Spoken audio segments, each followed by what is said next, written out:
저는 오늘 기쁨을 회복시키는 말씀 공동체라는 제목을 가지고 은혜를 나누고자 합니다. 오늘 이 말씀을 준비하면서 제 마음속에 계속 갖는 질문 하나가 있었습니다. 그것은 무엇이냐면 어떻게 참된 만족과 기쁨을 누릴 수 있을 것인가 라는 이 질문에 대한 답을 찾으려고 많은 노력을 했습니다. 우리는 많은 것을 얻는다라고 해서 잠깐의 기쁨을 얻을 수 있지만 그로 인한 참된 만족과 기쁨을 얻을 수 없다는 것을 너무나도 잘 알고 있고요. 새로운 물건을 산다든지 어떤 차를 바꾼다든지 집을 산다 할지라도 그 기쁨은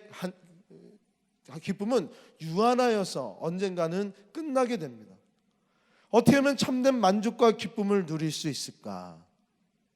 우리 성도님들도 그러한 기쁨을 누리는 복된 성도님 되시기를 원하고 저도 그런 삶을 살기를 원하는 마음으로 오늘 말씀을 준비하였습니다. 인간이 느낄 수 있는 가장 큰 행복은 바로 깨달음의 순간에 오는 기쁨이라고 합니다. 이것만큼 우리에게 큰 기쁨을 주는 것은 없다라고 합니다. 그래서 우리가 어떤 분들은 이해가 되지 못할 수도 있겠지만 계속적으로 공부하는 그 기쁨을 깨닫는 것들이 너무나도 좋아서 평생을 공부하시는 분들도 계시고 그 평생을 공부하는 것으로 만족하며 그냥 하루하루를 자기 일을 하면서 공부하는 분들이 주위에 생각보다 많이 계십니다. 우리가 너무나도 잘 알고 있는 사실 중에 유레카가 나온 그 사건을 압니다. 왕의 왕관의 순금으로 만들어진 것인지 아니면 다른 불순물이 들어있는 것인지를 판별해 달라는 이 히에론 왕의 부탁을 받은 아르키메데스가 이제 이것을 어떻게 증명해야 될까라고 고심고심하다가 목욕탕에서 부력의 원리를 깨닫는 순간 유레카를 외치면서 벌거벗은 몸으로 뛰쳐나온 사건을 우리는 너무나도 잘 알고 있습니다. 진리를 깨닫는 그 순간 기쁨은 자신이 벌거벗은 그 몸이 있다는 것도 까먹을 정도로 참된 기쁨을 주는 것 같습니다. 이만큼 깨달음의 기쁨은 말로 형용할 수가 없는 것입니다. 오늘 사도행전의 말씀에서도요, 초대교회 성도들이 이러한 하나님의 말씀의 깨달음으로 참된 기쁨을 누리며 살아가는 모습이 펼쳐지고 있습니다. 예수님께서 이 땅에 오셔서 우리의 모든 구원의 문제를 다 해결하게 해주시고 저 천국으로 올라가셨을 때 사도들과 초대교회 성도들은 함께 그 뜻을 받들려고 모여서 예배를 드렸습니다. 예배 공동체를 이루어 나갔고요. 그곳에서는 교제 공동체를 만들어 나갔습니다. 사실 예배 공동체 다음에 말씀 공동체에 대한 설교를 하는 것이 마땅하지 않는가라는 생각으로 처음에는 이제 말씀 공동체가 교회 공동체에 앞서서 우리 성도님들과 은혜를 나누고자 했었는데요. 고민하면서 교제 공동체를 먼저 나누고 말씀 공동체를 나누게 됩니다. 그 이유는 참된 예배와 참된 교제가 이루어지는 공동체를 꿈꾸는 하나님의 뜻이 우리에게 있다는 것을 먼저 알게 말씀을 드리고 그것을 이루기 위해서는 무엇이 필요한가, 그것에 대한 답을 주는 것이 바로 말씀 공동체의 회복이라는 것입니다. 그들은 예배와 교제 공동체를 이루면서 자신의 것을 서로 통용하고 나누어 주는 삶을 살았습니다.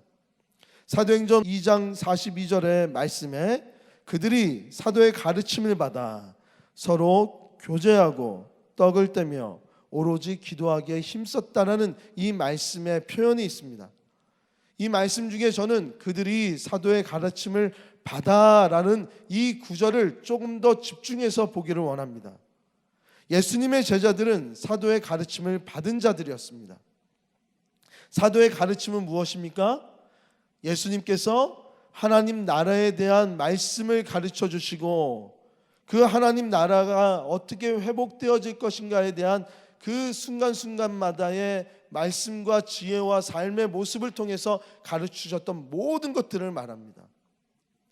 실제로 마태복음 9장 35절의 말씀에 보면요, 예수께서 얘기를 하며 그들의 회당에서 가르치시며 천국 복음을 전파하며 모든 병과 모든 악한 것을 고친다라고 하면서 예수님의 사역을 가르치고 전파하고 고치는 사역이라고 이야기하고 있습니다.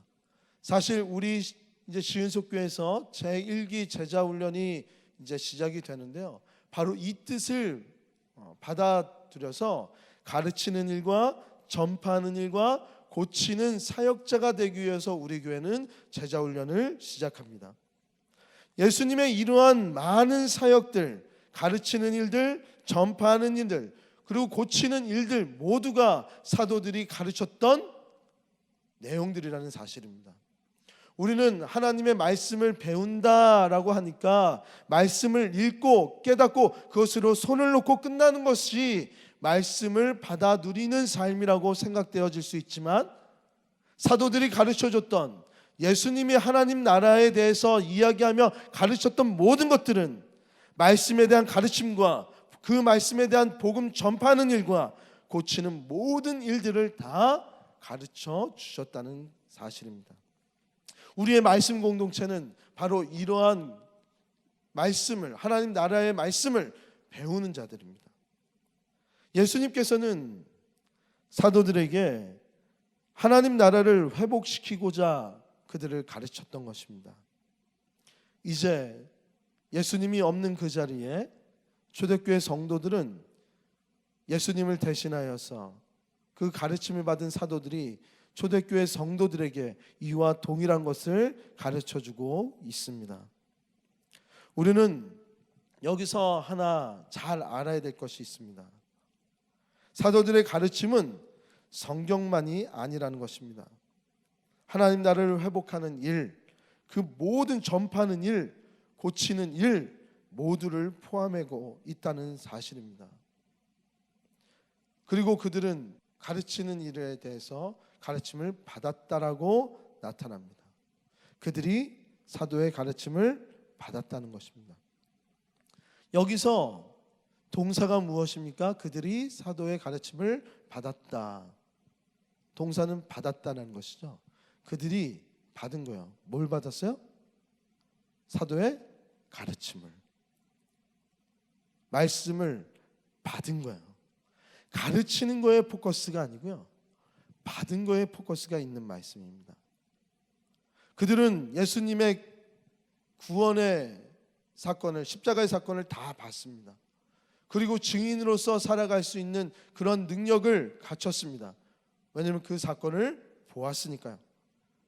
그들은 이제 예수님께서 십자가 상에서 모든 구원의 문제를 해결시켜 주신 것을 다 깨달은 자였습니다. 구원 받은 것만으로 끝난 것이 아니라 그들이 했던 것은 무엇입니까? 스스로 사도의 가르침을 받는 일에 열심이었다는 사실입니다.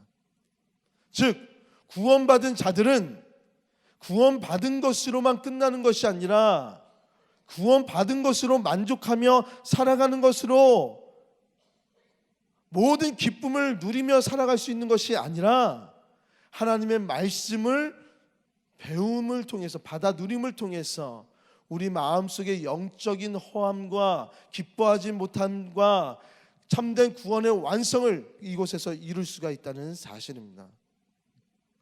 우리 성도님들 가운데서도 말씀을 읽고 말씀을 묵상하는 일을 게으르하는 분들이 혹시나 계십니까? 우리 시은속교회는 새해에 말씀 일독 운동을 하고 있습니다. 바이블 타임을 통해서 구약 전체를, 신구약 전체를 읽는 그러한 과정과 신약 성경을 일독하는 과정, 두 과정을 함께 진행시키고 있습니다. 그리고 우리 교회는 매일 아침마다 우리가 함께 읽고 나갈 그 분량에 대해서 읽고 난 뒤에 어떻게 묵상해야 되는지 계속적으로 유튜브를 통해서 우리 성도님들에게 전달해 주고 계십니다. 참 감사한 것은 우리 성도님들이 일독을 해야 된다는 그 경각심을 가지시고 많은 분들이 이 일에 동참했다는 소식을 들었습니다. 그런데 여전히 동참하지 않은 분들이 아쉽게 계세요. 오늘 말씀을 듣고 더 많은 분들이 이 성경 일독에 대한 경각심을 갖고 참된 구원의 완성과 기쁨을 얻기 위해서 이 일독의 운동에 함께 동참해 주시기를 바랍니다. 이러한 초대교회의 모습은요, 느헤미야의 사건에서도 이 성벽 재건 이후에도 동일하게 보여집니다. 느헤미야 8장은 너무나도 중요한 장입니다. 이제 느헤미야가 이제 52일 동안 성벽을 다 재건하였습니다. 사실 52일 동안 성벽을 재건한다는 것 자체가 기적적인 일입니다. 하지만 오늘은 이 52일간의 그 기적적인 사건을 다루기보다는 이제 느헤미야가 앞서서 모든 것을 통치하고 관리하고 리더십을 발휘했던 그 시기는 끝나고 이제 본인 스스로가 자신의 역할을 내려놓고 이제 에스라라는 학사를 들어 사용하면서 말씀을 깨우치는 일에 최선을 다하는 그 사건이 바로 8장에서부터 이루어지고 있습니다. 성벽이 만들어졌다는 것은요, 이제 성벽을 통하여서 사회적인 그 면 안에서 안정을 찾을 수 있고 외부의 침략에서 최소한의 방어 기제를 만들 수 있는 그러한 안락함을 갖췄다는 것입니다. 마치 우리가 예수 그리스도의 구원의 은혜에 힘입어서 구원받은 자로서 원수의 침입 안에서 우리의 죄의 것에서 안정함을 얻게 된 것과 같은 의미입니다. 안정적인 그 삶으로 끝난 것이 아니라 이들은요, 실제로 자신들이 만들어온 이 예루살렘 공동체를 새롭게 회복시키고자 하는 마음이 그 마음에 들었고, 이 예루살렘 공동체를 이전 자신들의 선조와 다르게 이제 그들이 선조들이 실수했던 부분들을 다시는 따라가지 않고 하나님이 기뻐하시는 공동체로 나가기를 원하여서 그들은요, 말씀을 가까이 나가는 일에 뜨거워졌다라고 말씀하고 있어요. 1절에 보시면 이스라엘 모든 백성이 7째 달 초하루에 수문 앞 광장에 모여서 에스라를 통해 하나님의 말씀을 듣는 사건이 나타납니다. 7월 1일은 나팔절입니다. 이 나팔절은 히브리 달력에서 한 해의 첫 시작, 그 정월 초하루라고 여겨지는 그러한 날입니다. 그들은 한 해의 첫 시작을 하나님의 말씀을 듣고 진심으로 깨닫는 일로 시작하고 있는 것입니다. 지금 느헤미야와 이스라엘 백성들은요, 이제 자신들이 예루살렘 성전을 재건하고 그 예루살렘 성전을 보호할 성벽을 다 만들어 난 뒤에 지금 그들이 보이는 것은 무엇입니까? 그냥 성경을 읽은 것이 아니에요. 그들은 절기를 지키고 있습니다. 노예로 인해서 하나님의 절기를 지키지 못했던 자신들의 삶을 이제 모든 것이 다 완성이 된 그 직후에 예배당이 세워지고 예배당을 보호할 성벽이 만들어진 뒤에 하나님의 이름을 기억했다는 사실입니다. 우리는 절기를 지키는 이유는 단 한 가지입니다. 하나님이 창조자 되심을 잊지 않는 것, 그리고 잊지 말고 그것을 기억하는 날이 바로 절기를 지키는 우리의 모습입니다. 그들은 자신의 선조들의 실패 이유를 알았습니다. 이스라엘 백성들이 하나님 말씀을 읽으며 자신들의 실패의 원인에 대해서 철저하게 회개를 하고 회복을 이루고자 하나님의 말씀을 꺼내들은 것입니다. 모든 백성이 그래서 일제히 수문 앞 광장에 모여서 모세의 율법책을 가지고 나와 함께 읽었다는 거예요.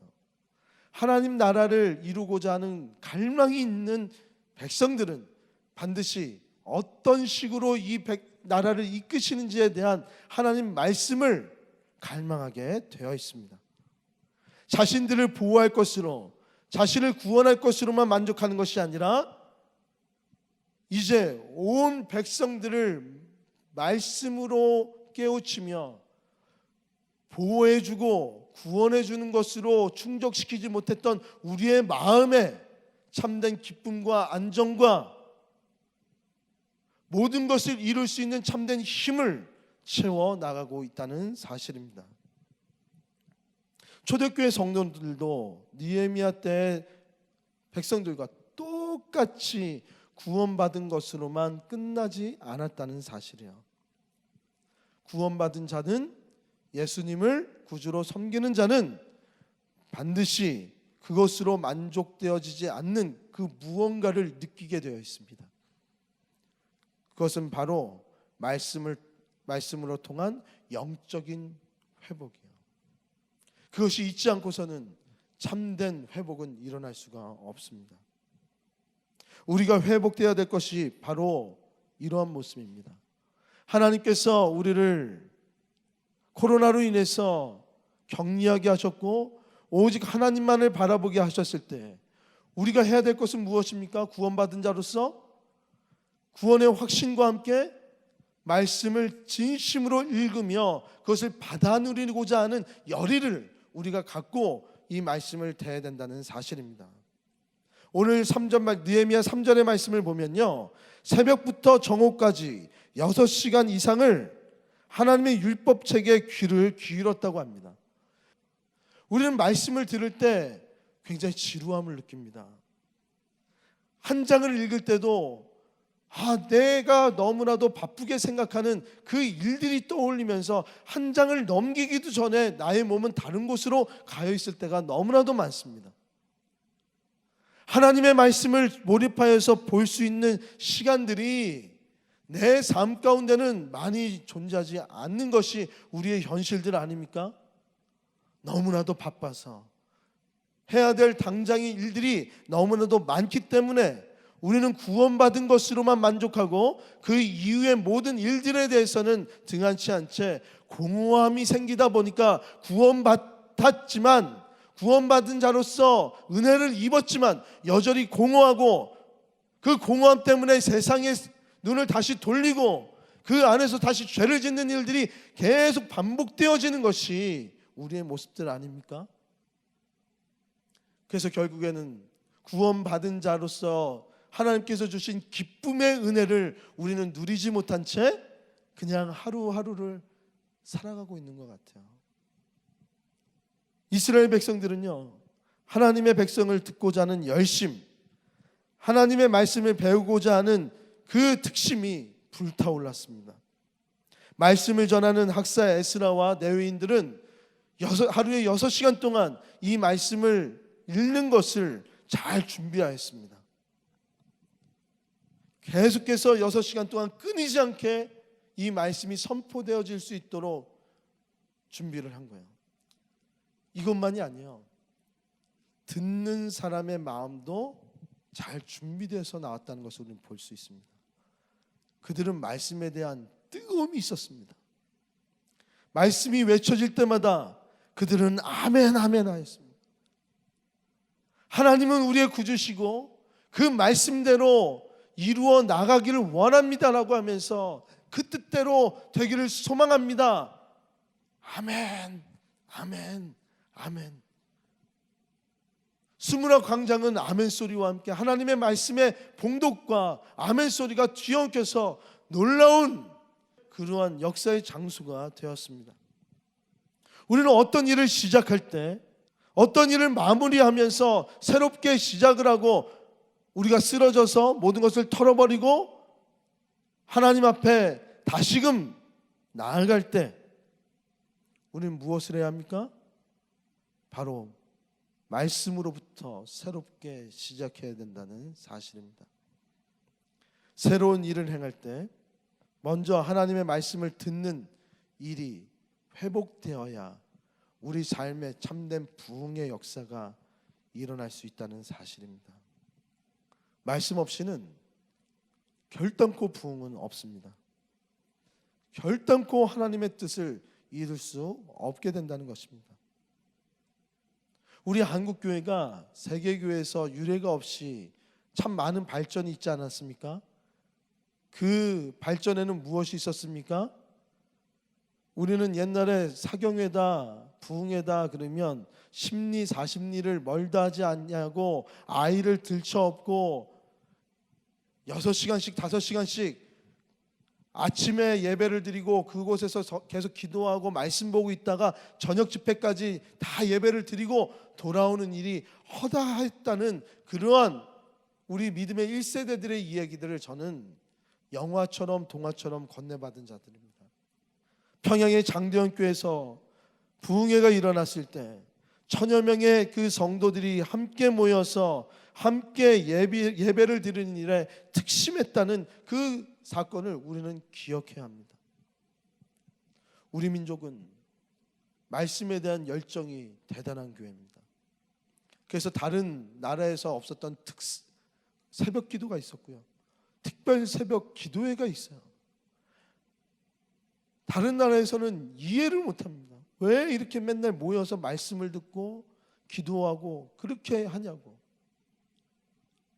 우리는 말씀과 기도로 회복된 민족이고 그렇게 부흥된 교회인 줄 믿습니다. 그런데 지금 우리는 얼마나 말씀에 대한 사모함과 열심을 가지고 살아가고 계십니까? 하나님의 일하심을 경험하고 하나님의 은혜를 받을수록 우리는 더 하나님의 말씀을 사모해야 되는 거 아닙니까? 반드시 말씀의 부흥이 내 마음의 내면에서부터 일어날 때 진정으로 우리 삶과 가정과 일터에서 하나님의 일하심의 회복이 일어날 줄 믿습니다. 아멘. 우리 교회는 이제 코로나 이후에 하나님께서 놀랍도록 성장해 주실 거라는 회복시켜 주실 것이라는 그런 확신이 막 옵니다. 왜냐하면 지금도 많은 분들이 성경 읽기에 참여하고 계시고요. 많은 조짐들이 참 좋은 조짐들이 많아요. 이럴 때 모든 성도님들이 함께 모여서 예배 뜨거움을 갖는 우리 시은속교 되길 축복합니다. 그러면 이런 말씀의 부흥이 회복될 때 우리는 어떠한 유익을 누리며 살아갈 수 있을까? 어떠한 일이 일어날까? 느헤미야 말씀 6절에 보면요, 예배가 회복된다고 말씀하고 있습니다. 9절에 보면 참된 회개가 일어나고 있음을 보여주고 있습니다. 그래서 하나님께서 베풀어 주신 은혜에 대한 감사의 눈물과 영혼을 향한 뜨거운 사랑이 그들 가운데 계속 생기게 되면서 초대교회와 같이 그들도 많은 것을 나누면서 살고 있어요. 왜? 그때는 하나님의 성일이라고 얘기하면서 서로 먹을 것을 베풀라라고 얘기하고 있습니다.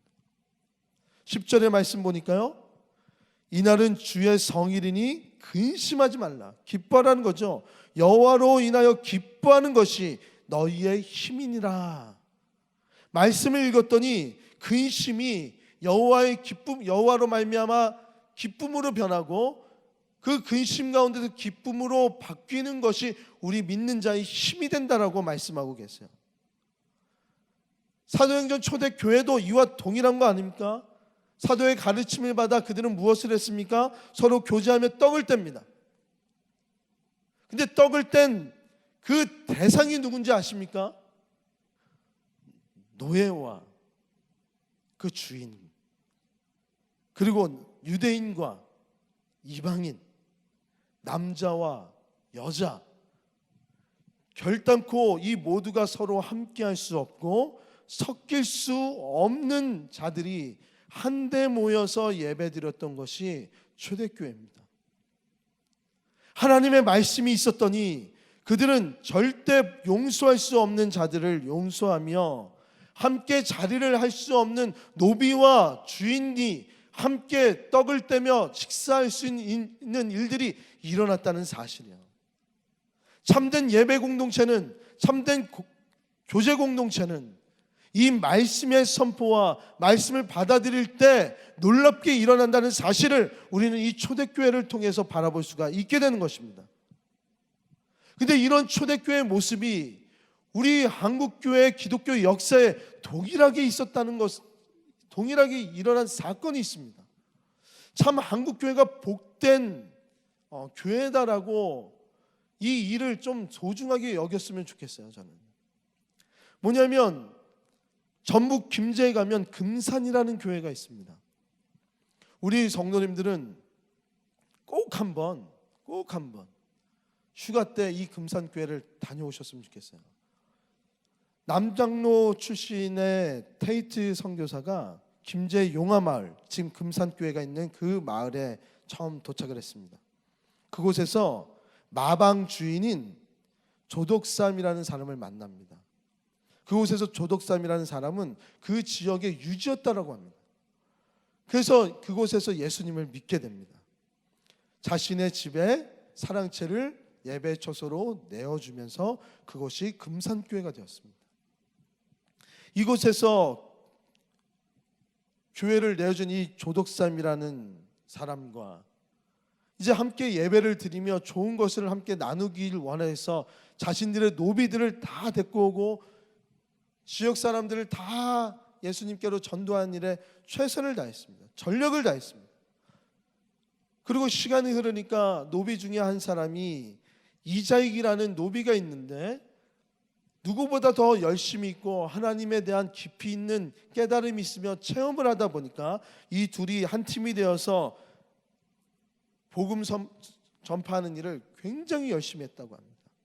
그래서 금산교회는 금방 부흥했다 그래요. 그러면서 부흥을 했을 때 첫 번째 장로 선출을 해야 되는 상황에 놓였습니다. 그래서 이제 노회에서 이 금산교회에 와서 장로 선출을 진행하고 있는데 이웃 사람들과 교회의 모든 사람들 그리고 지역 사람들은 조덕삼이라는 이 유지가 장로가 될 것이라고 다들 생각하였습니다.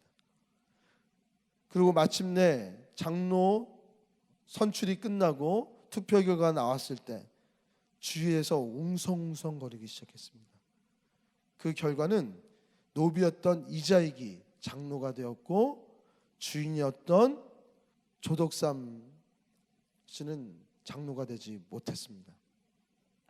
그랬을 때 조덕삼이라는 분이 발언권을 얻어서 교인들에게 인사를 하고 이렇게 얘기했습니다. 이 결정은 하나님이 내리신 결정입니다. 우리 금산교회 교인들은 참으로 훌륭한 일을 해냈습니다. 저희 집에서 일하고 있는 이자익 영수는 저보다 신앙의 열의가 대단합니다. 나는 교회의 결정에 순종하고 이자익 장로를 받아들여서 열심히 교회를 섬기겠습니다. 이 멘트 하나가, 이 고백 하나가 주위에 있는 예수 믿지 아니하는 사람들까지도 감동을 시켰고요.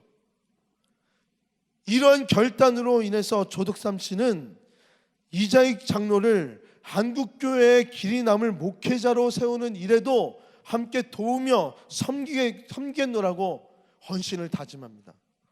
그리고 마침내 이자익 장로가 평양신학교에 가서 공부하게 되었을 때 그의 학비와 생활비와 모든 편의를 다 도와주며 목회자가 되게 해주었습니다. 그것으로만 끝난 것이 아니라 금산교회는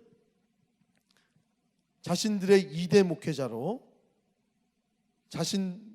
이곳의 노비였던 이자익 목사를 자신들의 담임 목사로 청빙하여서 조자익 장로와 함께 평생을 이 금산교회에서 섬기는 일에 최선을 다했다고 그래요.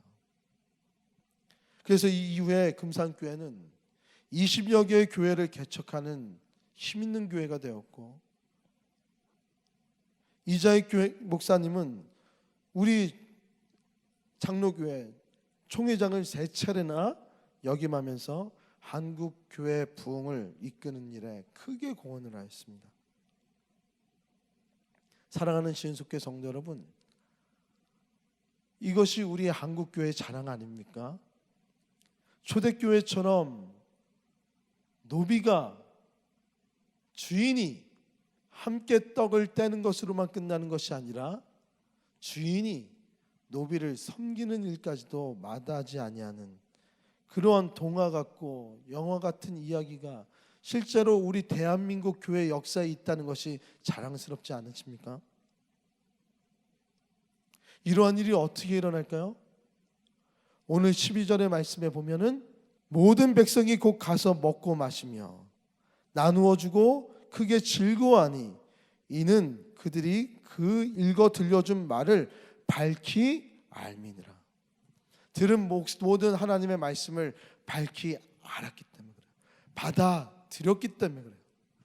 하나님의 말씀을 읽었고 소중히 여기고 그 말씀대로 따라 살아가는 그런 삶을 살아갔기 때문에 어떠한 상황 가운데서 또 기뻐할 수 있고 어떠한 사람과도 기쁨의 떡을 나눌 수 있는 놀라운 역사가 그곳에서 일어난다는 사실입니다. 말씀은 우리에게 기쁨을 줍니다.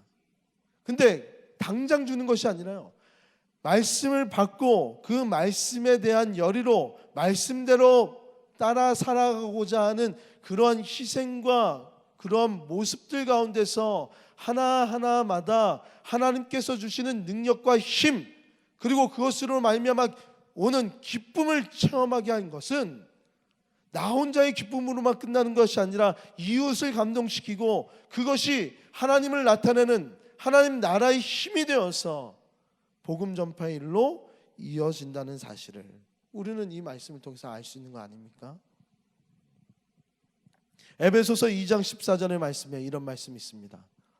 그는 우리의 화평이신지라 둘로 하나를 만드사 원수된 것 곧 중간에 막힌 담을 자기 육체로 허시고, 예수님께서 우리의 구원의 문제를 다 해결해 주신 것은 모든 다 막힌 담을 허신 그 담을 막힌 담을 다 헐어주시는 그 해결자로 이 땅에 오셨다는 사실 아닙니까?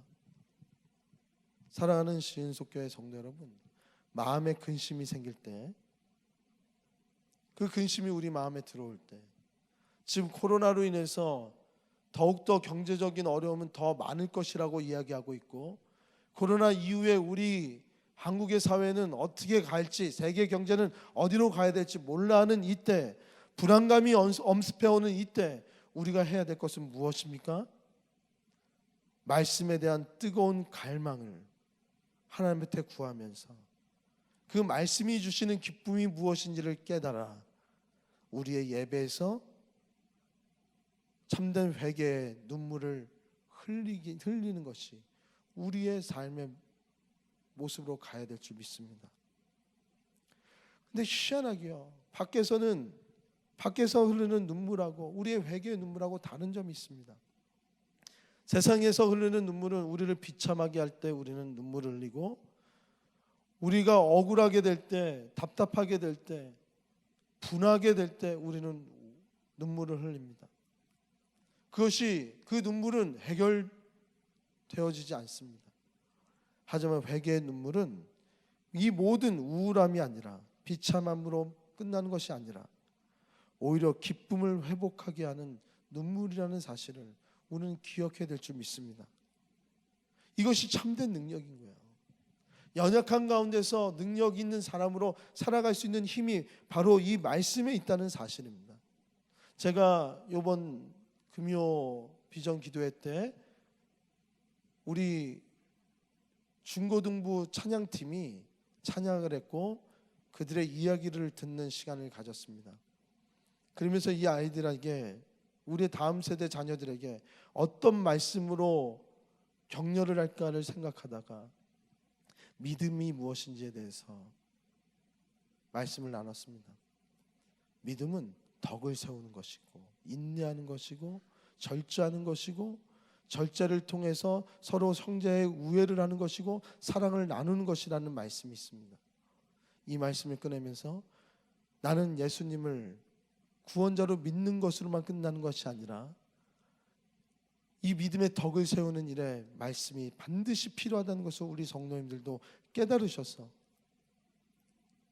믿음은 덕을 세울 때, 절제를 할 때, 그리고 사랑의 나눔을 할 때, 우애를 가질 때, 그때야 참된 믿음이 있다는 것을 우리는 깨달으셔서 말씀의 부흥을 늘 사모하며 말씀이 무엇이라고 나의 삶에 이야기하시는지를 들으며 하나님의 나라를 회복시키고자 하시는 그 무엇이 말씀에서 발견되어지는 것에 기쁨을 느끼시는 우리 모든 성도님 되시기를 주님의 이름으로 축복합니다. 이제 우리 교회는 이러한 일들을 참 많이 하려고 해요. 제자 훈련과 함께, 그리고 양육 프로그램들이 돌아가고요. 우리 다락방으로도 많이 좀 들어와 주세요. 말씀 안에서 서로 가르치는 일과 전파하는 일과 고치는 일들이 그 다락방에서 많아져야 됩니다. 이 교제 공동체는 말씀을 통해서만 이루어져요. 우리의 다른 모든 관점들이 말씀에서 하나가 된다는 사실입니다. 우리 성도님들께서 이제 올 한 해 일독의 마음을 가지고 그냥 읽었다로만 끝나는 것이 아니라 마음에 받아들여 참된 기쁨을 회복하시는 우리 모든 시은숙교회 성도님 되시기를 주님의 이름으로 축복합니다. 아멘. 그럴 때 우리 교회는 어떻게 될까요? 정말 하나님이 기뻐하시는 나라, 그 공동체가 되겠죠. 원수까지도 품어줄 수가 있고 보기 싫은 사람까지도 같이 식사할 수 있는, 떡을 뗄 수 있는 그런 마음이 있으니까 우리 성도님들께서도 우리 교육자들을 위해서도 그렇게 기도해 주세요. 가장 말씀을 증거하는 일에 최전선에 있는 사람들이잖아요. 하나님, 말씀을 받아들여서 모든 고통 가운데, 어려움 가운데서 말씀으로 극복해 나가는 교육자들 되게 하여 주셔서 그것으로 간증이 있게 하시고 참된 기쁨을 누릴 수 있는 교육자 되게 하여 주옵소서. 담임 목사 되게 하여 주옵소서. 기도해 주시고요. 저도 우리 성도님들에게 똑같이 기도하겠습니다. 우리 성도님들도 어려움이 생겼을 때 좌절하지 마세요. 그것은 우리들에게 하나님의 힘이 얼마나 큰지를 알려주시고자 하시는 거예요. 그럴 때 말씀을 펴고 말씀은 이때 무엇이라고 얘기하시는지를 늘 살피면서 우리의 마음을 살펴 회개하며 하나님 주시는 기쁨으로 이 모든 어려움을 넉넉히 이겨내시는 우리 모든 시은숙교회 성도님 되시기를 저도 기도로 나가겠습니다. 이 시간 우리가 결단 찬양으로 나갈 때